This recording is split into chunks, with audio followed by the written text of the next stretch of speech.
You check your bank account on a Monday morning. The number stares back at you. You close the app. You tell yourself you'll deal with it later. That moment, that tiny flinch, is not a character flaw. It is a pattern. And the strange thing is, wealthy people have trained themselves out of it entirely. Not because they have more money, because they think about money in a fundamentally different way than almost everyone else on the planet. This is not a story about income. It is a story about the invisible architecture inside your head, the mental models, the habits of perception, the deeply wired beliefs that determine whether money flows toward you or away from you. And once you see it, you cannot unsee it. Start here. In 1979, a psychologist named Daniel Kahneman and his colleague Amos Tversky published a paper that quietly rewired how economists understood human beings. They called it prospect theory. What they found was this: the pain of losing $20 is roughly twice as powerful as the pleasure of gaining $20. You feel losses far more intensely than equivalent gains. Your brain, in other words, is biologically wired to avoid loss, not to pursue gain. That single asymmetry shapes almost every financial decision most people ever make. Think about what that means in practice. When the market drops, you feel a pull to sell. When a bill arrives, your chest tightens. When you see a price tag, your brain calculates what you are losing, not what you are gaining. You are running ancient software in a modern financial world. The software was designed for scarcity, for survival, for the kind of environment where losing your food meant death. It was never designed for compound interest, stock portfolios, or long-term wealth building. Rich people, not all of them, but the ones who built wealth deliberately, have somehow interrupted this wiring. They do not feel the same emotional charge around money that most people do. Why? The answer starts in childhood, and it goes deeper than you might expect.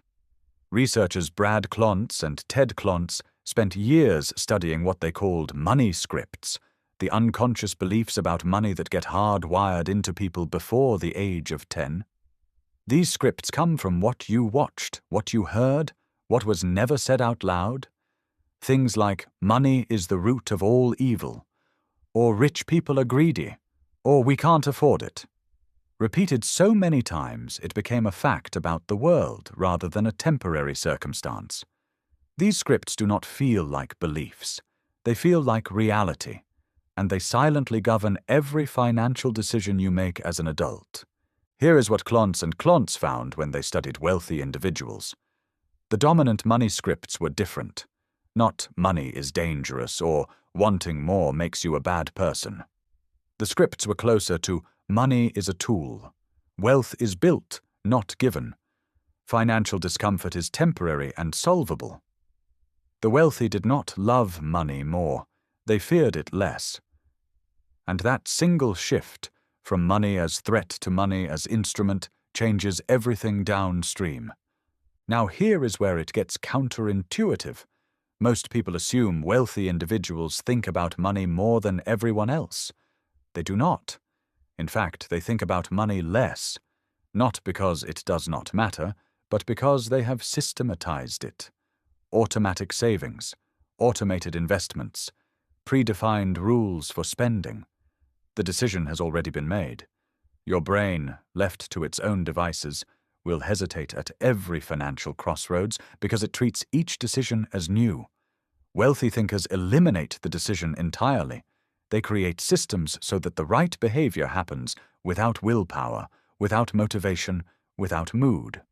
Psychologist Roy Baumeister discovered something called ego depletion, the idea that willpower is a finite resource, no matter how small, draws from the same mental reservoir.